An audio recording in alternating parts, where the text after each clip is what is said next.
Hello girls. उम्मीद करती हूँ आप लोग सभी अपने घर में स्वस्थ और अच्छे से होंगे।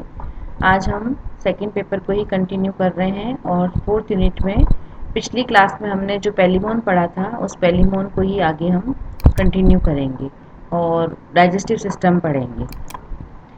डाइजेस्टिव सिस्टम ऑफ पेलिमोन में सबसे पहले फूड और फीडिंग की किस तरह से फूड क्या होता है पेलिमोन का और किस तरह से इसमें फीडिंग होती है। जो पेलिमोन होते हैं वो ओमनिवोरस होते हैं, सर्वाहारी होते हैं, यानी प्लांट और एनिमल जो भी पार्ट होता है इसमें जो फूड जो इनको मिलता है उस पर ये फीडिंग करते हैं, जैसे algae, mosses, aquatic weeds, insects, snails, tadpoles और डिब्रीज ऑफ बॉटम, यानी जो नॉन लिविंग थिंग्स है उनको भी यह फीड करते हैं, उनके ऊपर भी फीड करते हैं। ज़्यादातर ये नाइट में फीड करते हैं और ज़्यादा एक्टिव रहते हैं डॉन और डस्क पर, यानी जो सुबह और शाम का समय जो रहता है जिसमें हल्का सा अंधेरा रहता है उस समय सबसे ज़्यादा एक्टिव ये रहते हैं।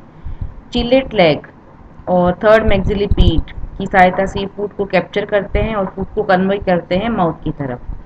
कॉक्सी जो होते हैं सेकंड मैक्सिलिपीड के, वो होल्ड करते हैं फूड को एक ऐसी पोजीशन में और फिर इंसीजर प्रोसेसेस जो होते हैं मैंडिबल के, वो उस फूड को कट करते हैं छोटे छोटे पीसेस में।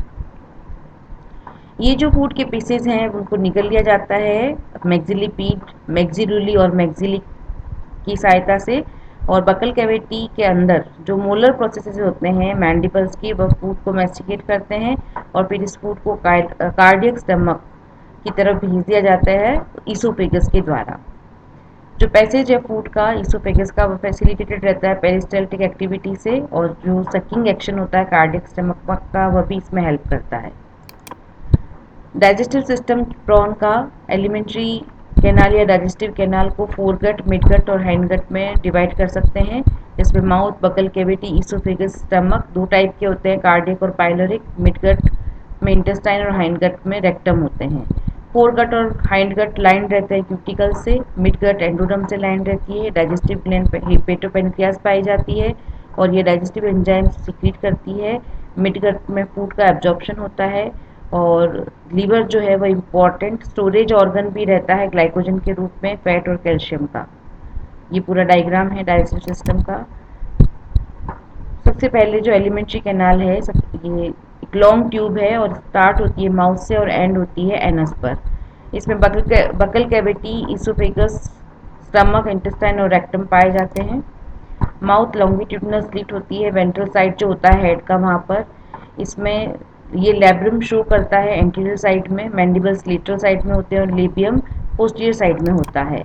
बकल कैविटी जो होती है माउथ के बाद आती है और ये छोटी वर्टिकल एक स्ट्रक्चर है और मोलर प्रोसेसेस मैंडिबल्स के इसमें पाए जाते हैं, और बकल कैविटी ओपन होती है ईसोफेगस में।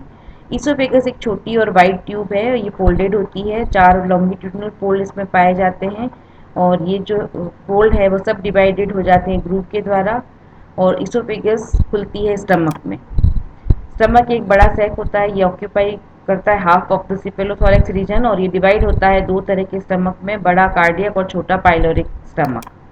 कार्डियक स्टमक बहुत ही इंपॉर्टेंट स्ट्रक्चर है, ये थिन क्यूटिकल से लाइंड होता है, लॉन्गिट्यूडनली फोल्डेड होता है और इसमें बहुत सारी प्लेट्स पाई जाती हैं। सबसे पहली पाई जाती है ईसोफेजियल ओपनिंग के पास सर्कुलर प्लेट जिसको कहते हैं, और जो रूफ होता है, छत होती है कार्डियक स्टमक की, उसमें एंटीरियर एंड की तरफ लेंसियोलेट प्लेट पाई जाती है, और फ्लोर जो होता है कार्डियक स्टमक का वहाँ पर हेस्टेड प्लेट पाई जाती है, और हेस्टेड प्लेट के नीचे की तरफ एक पेयर कॉम प्लेट पाई जाती है और लेटरल ग्रूव सेपरेट करते हैं हेस्टेड प्लेट और कॉम प्लेट को। और प्रत्येक कॉम प्लेट में एक डेंस फ्रिंज होती है डेलिकेट ब्रिसल्स की, जो कि अंदर की तरफ डायरेक्टेड रहती है, और प्रत्येक लेटरल ग्रूव में एक ग्रूव प्लेट होती है फ्लोर की तरफ। और जो लेटरल लॉन्गिट्यूडनल फोल्ड्स होते हैं या गाइडिंग रिजेस जिनको कहते हैं, यह कॉम प्लेट के दोनों तरफ पाए जाते हैं। कार्डियोपाइलोरिक अपर्चर का स्ट्रक्चर एक्स शेप्ड होता है और ये बाउंडेड रहता है एंटीरियर, पोस्टीरियर और लेटरल वॉल से। जो मार्जिन होती है वॉल्स की उसमें सीटी होते हैं जो कि एक छलनी की तरह काम करते हैं, और यह सिर्फ फ्लूइड को ही आगे जाने देते हैं, और यह जो फ्लूइड पार्टिकल है, फाइन फूड पार्टिकल्स है, वो आगे की तरफ यानी पाइलोरिक स्टमक की तरफ कन्वे कर दिए जाते हैं। पाइलोरिक स्टमक पोस्टीरियर पार्ट जो होता है कार्डियक स्टमक का, वहाँ पर ये पाया जाता है। जो लेटरल वॉल होती है वह थिक होती है और लार्ज लॉन्गिट्यूडिनल फोल्ड्स के रूप में प्रोजेक्ट रहती है। और इस तरह से पाइलोरिक स्टमक दो पार्ट में डिवाइड हो जाता है, छोटा डॉर्सल चैम्बर और एक बड़ा वेंट्रल चैम्बर। जो लेटरल ग्रूव होते हैं साइड में हेस्टेड प्लेट की, वह ओपन होते हैं वेंट्रल पाइलोरिक चैम्बर में। ये इंपॉर्टेंट चीज़ है क्योंकि यहीं से डाइजेस्टिव जो एंजाइम्स होते हैं वो आगे की तरफ जाते हैं।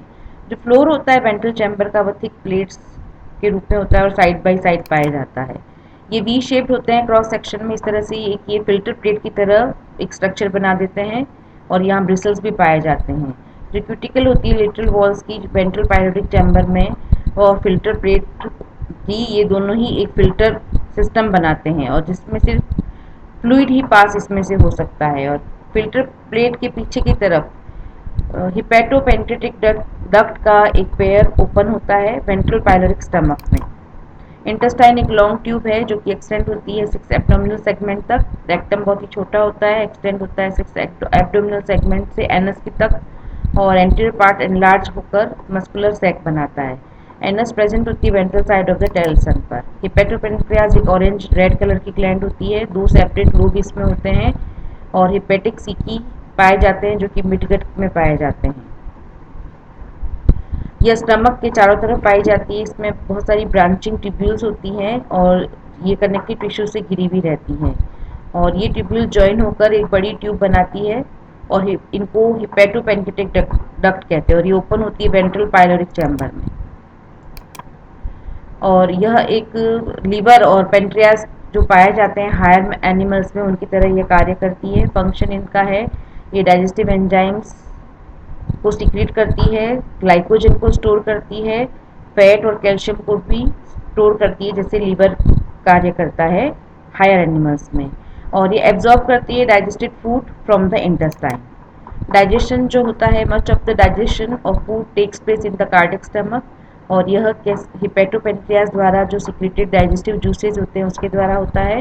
जो डिजॉल्व फूड है वह आगे की तरफ लिटरल ग्रूव्स और लिटरल ग्रूव्स की सहायता से वेंट्रल चैम्बर में चला जाता है पाइलोरिक स्टमक में थ्रू कार्डियो पाइलोरिक अपर्चर और डाइजेशन कंटिन्यू रहता है पाइलोरिक स्टमक में और फूड फिल्टर हो जाता है पाइलोरिक फिल्टर के द्वारा। जो एब्जॉर्प्शन है फूड का वह हिपैटोपेंक्रियाज और इंटेस्टाइन में होता है। जो मेजर पार्ट है डाइजेस्टेड फूड का वह हिपैटोपेंक्रियाज में जाता है हिपैटोपेंक्रेटिक डक्ट के द्वारा। अनडाइजेस्टेड फूड पार्टिकल जो है वह पाइलोरिक फिल्टर से पास होकर डॉर्सल पाइलोरिक चैम्बर में चले जाते हैं और फिर ये इंटेस्टाइन में चला जाता है और अनडाइजेस्टेड फूड सेंट बाहर की तरफ एनएस की सहायता से बाहर की तरफ डाल दिया जाता है।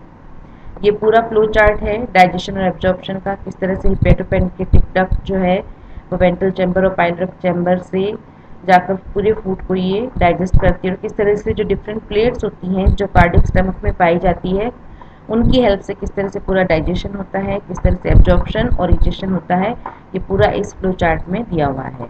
तो ये जो टॉपिक्स हैं मैंने क्लास में जब पढ़ाती थी आप लोगों को तब भी मैं कहती थी कि इनको आप फ्लो चार्ट की फॉर्म में लिखिए, ये बहुत आसानी से याद हो जाएंगे। फिर भी कुछ समझ में नहीं आता है तो एज़ यूजुअल जैसा मैं कहती हूँ आप लोग कभी भी पूछ सकते हैं और अपना ध्यान रखिए, घर पे रहिए, स्वस्थ रहिए। Thank you.